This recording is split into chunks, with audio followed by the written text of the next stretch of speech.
Hi സുഹൃത്തുക്കളെ, നമസ്കാരം. S ക്രിയേഷൻ്റെ പേരിൽ ഞങ്ങൾ ക്രിസ്തുമസ് പുതുവത്സരാശംസകൾ നേരുന്നു. ഏവർക്കും ക്രിസ്മസ് പുതുവത്സരാശംസകൾ.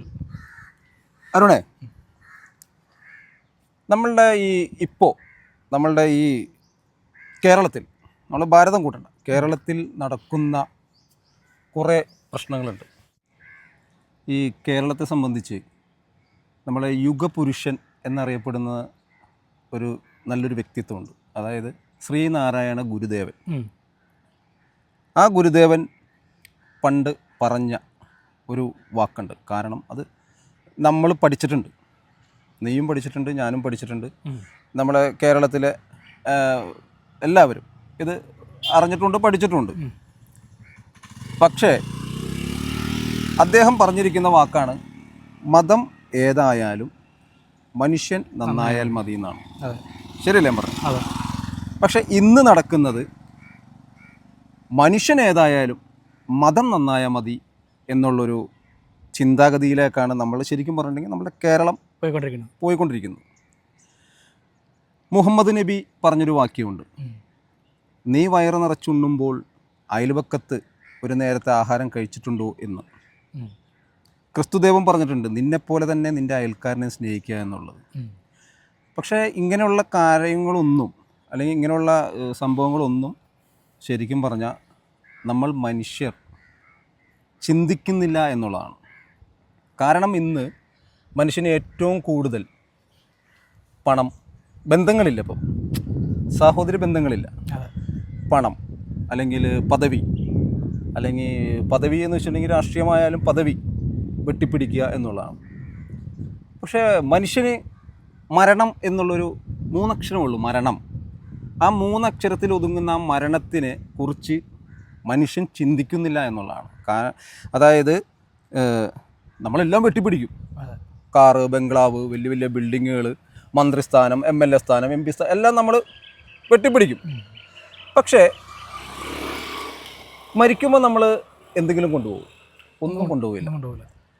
അതിൽ നമ്മൾ ശരിക്കും പറയണമെങ്കിൽ സേവ് ചെയ്യേണ്ട ഒരു കാര്യമുണ്ട്.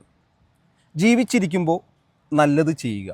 ഈ നല്ലത് ചെയ്യുമ്പോൾ നമ്മൾ മരണപ്പെട്ടാൽ കുറേ ആൾക്കാർ നമ്മളെ കാണാൻ വരും, അല്ലേ? മരണം അറിഞ്ഞ് കുറേ ആൾക്കാർ വരുമ്പോൾ പറയും, അദ്ദേഹം അല്ലെങ്കിൽ ആ വ്യക്തി നല്ലൊരു വ്യക്തിയാണ്, നല്ലൊരു വ്യക്തിത്വത്തിന് ഉടമയാണ്, ഒരുപാട് പേരെ സഹായിച്ചിട്ടുണ്ടെന്ന് പറയും. ആ സമയം നല്ലത് ചെയ്യാതെ നമ്മൾ തിന്മ ചെയ്തൊരു വ്യക്തിയാണെങ്കിൽ, അവനൊക്കെ മരിച്ചത് നന്നായി, നാടിനും വീട്ടിനും ഗുണമില്ല എന്ന് പറയും. അപ്പം നമ്മൾ ആദ്യം ഒരു മനുഷ്യൻ സേവ് ചെയ്യേണ്ടത് മറ്റുള്ള ആൾക്കാരുടെ ഇടയിൽ സൗഹൃദവും സ്നേഹവും സ്ഥാപിക്കുക എന്നുള്ളതാണ്. അതായത് ഒരു വ്യക്തി മറ്റുള്ളവരോട് ഒരു സഹായം, ചികിത്സ സഹായമായിക്കോട്ടെ, വീടില്ലാത്തതായിക്കോട്ടെ, എന്തും ആയിക്കോട്ടെ, അങ്ങനെ ഒരു സൗഹൃദ വലയം ഉണ്ടായാൽ മാത്രമേ നമ്മുടെ ലൈഫ്, അല്ലെങ്കിൽ നമുക്ക് നമ്മളുടെ ഈ ഇതിൽ മുന്നോട്ട് പോകാൻ പറ്റുള്ളൂ. അപ്പം ഇങ്ങനെയുള്ള കാര്യങ്ങൾ ഒരുപാട് പറയാനുണ്ട്, പക്ഷേ ഞാൻ ചെറുതായിട്ട് ഒതുക്കിയെന്ന് മാത്രമേ ഉള്ളൂ. ഇപ്പോൾ ഈ 2025 നമ്മളോട് വിട പറയുകയാണ്. ഇനി വരുന്ന 2026 പുതുവർഷമാണ്. ആ പുതുവർഷത്തിൽ എല്ലാവർക്കും ഈ ചിന്താഗതിയും പരസ്പരം സ്നേഹിച്ചും ജാതിയോ മതമോ രാഷ്ട്രീയമോ വർഗീയതയോ ഒന്നുമില്ലാതെ മനുഷ്യനായിട്ട്, കാരണം നിൻ്റെ പേര് അരുൺ, എൻ്റെ പേര് ഷിഹാസ്, അല്ലേ? അപ്പോൾ താങ്കൾ അല്ലെങ്കിൽ നീ ഇപ്പോൾ ഒരു സ്ഥലത്ത് വീണ് കിടക്കുന്നു, ഞാൻ വന്ന് നിന്നെ ആശുപത്രിയിൽ എത്തിക്കുന്നു. ദൈവമല്ല വരുന്നത്, ഒരു വ്യക്തിയാണ്. ആശുപത്രിയിൽ വെച്ച് നീ പറയാണ്, ബോധം വരുമ്പോൾ പറയാണ്, ദൈവത്തെപ്പോലെ ഒരാൾ വന്ന് എന്നെ രക്ഷിച്ചു, അല്ലേ?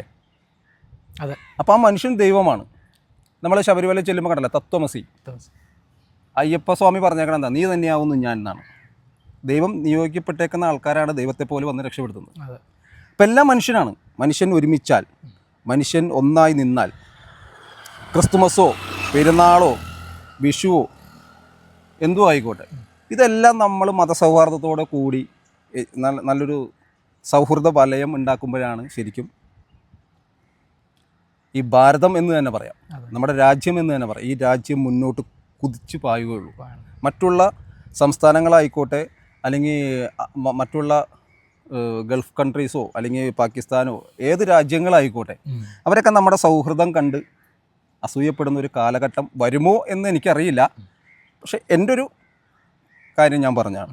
അപ്പോൾ ഇനി വരുന്ന പുതുവർഷം 2026 എല്ലാവർക്കും നന്മകൾ നേർന്നുകൊണ്ട് എല്ലാവരും എന്താ പറയുക, ഒരു ഒരു സൗഹൃദ വലയത്തിൽ ഏർപ്പെട്ടുകൊണ്ട് ഒത്തൊരുമയോട് കൂടി തിന്മ മാറ്റിവെച്ച് നന്മ ചെയ്തുകൊണ്ട് മുന്നോട്ട് പോകാൻ ഈശ്വരൻ എല്ലാവരെയും അനുഗ്രഹിക്കട്ടെ എന്ന് പ്രാർത്ഥിച്ചുകൊണ്ട് ഒരിക്കൽ കൂടി AS ക്രിയേഷൻസ് എടച്ചിറയുടെ ക്രിസ്മസ് പുതുവത്സര ആശംസകൾ.